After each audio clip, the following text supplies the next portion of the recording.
ಜಮ್ಮು ಕಾಶ್ಮೀರ ಗಡಿಯಲ್ಲಿ ವಿಧಾನಸಭೆ ವಿಶೇಷ ಅಧಿವೇಶನ ಜಮ್ಮು ಕಾಶ್ಮೀರದಲ್ಲಿ ಆರಂಭ ಆಗಿದೆ. ಪಹಲ್ಗಾಮ್ ದಾಳಿಯ ಹಿನ್ನೆಲೆಯಲ್ಲಿ ಈ ವಿಶೇಷ ಅಧಿವೇಶನ ನಡೆಸಲಾಗ್ತಾ ಇದೆ. ಭಯೋತ್ಪಾದಕರ ವಿರುದ್ಧ ಡಿಸಿಎಂ ನಿರ್ಣಯ ಮಂಡಿಸಿದ್ದಾರೆ. ಜಮ್ಮು ಕಾಶ್ಮೀರದ ಪಹಲ್ಗಾಮ್ನಲ್ಲಿ ಏನು ಏಪ್ರಿಲ್ 22ನೇ ತಾರೀಕು ಪ್ರವಾಸಿಗರನ್ನು ಗುರಿಯಾಗಿಸಿ ದಾಳಿ ನಡೆಸಲಾಯಿತಲ್ಲ, ಈ ಉಗ್ರರ ದಾಳಿಯ ವಿರುದ್ಧ ಈ ದಾಳಿಯ ಕಾರಣಕ್ಕಾಗಿ ವಿಶೇಷ ಅಧಿವೇಶನವನ್ನು ಕರೆಯಲಾಗಿದೆ. ಅಧಿವೇಶನದಲ್ಲಿ ಇದರ ವಿರುದ್ಧವಾಗಿ ಜಮ್ಮು ಕಾಶ್ಮೀರದ ಡಿಸಿಎಂ ಭಯೋತ್ಪಾದಕರ ವಿರುದ್ಧ ನಿರ್ಣಯವನ್ನ ಮಂಡನೆ ಮಾಡಿದ್ದಾರೆ. Maybe we don't make it public, मगर यहाँ से लोग जाने चाहिए एक ऑल पार्टी 4-5 विदाउट पब्लिसिटी कि हमारी ये प्रॉब्लम्स है.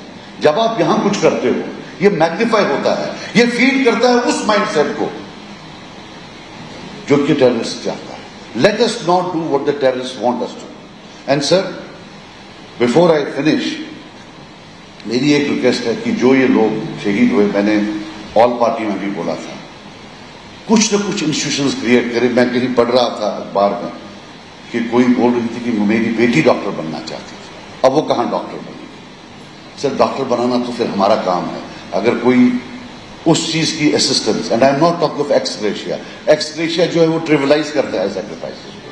मैं एक्सग्रेशिया की बात नहीं कर रहा हूं सर, लेकिन ये इतना एक बड़ी ट्रेजेडी है कि जम्मू कश्मीर सरकार को कहीं ना कहीं गार्डियनशिप ऑफ फैमिलीज जिनको जरूरत है, may be some of them are well off, लेकिन जिनको जरूरत है उनकी गार्डियनशिप रिज्यूम करनी चाहिए.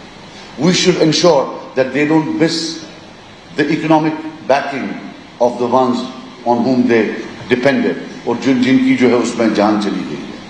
Sir, last I would say ತುರ್ತು ಅಧಿವೇಶನ ಕರೆದಿರೋದು ಜಮ್ಮು ಕಾಶ್ಮೀರದಲ್ಲಿ ನಡೆದಂತಹ ಉಗ್ರರ ದಾಳಿ ಹಿನ್ನೆಲೆ ತುರ್ತು ಅಧಿವೇಶನವನ್ನು ಕರೆದು ಇದಕ್ಕೆ ಸಂಬಂಧಪಟ್ಟ ಹಾಗೆ ಯಾವ ರೀತಿ ನಿರ್ಣಯ ಕೈಗೊಳ್ಳಬೇಕು ಅನ್ನೋದನ್ನ ಚರ್ಚೆ ಮಾಡಿದ್ದಾರೆ. ಇದೇ ವೇಳೆ ಅಲ್ಲಿನ ಡಿಸಿಎಂ ಇದರ ವಿರುದ್ಧವಾಗಿ ಒಂದು ನಿರ್ಣಯವನ್ನು ಕೂಡ ಮಂಡನೆ ಮಾಡಿದ್ದಾರೆ.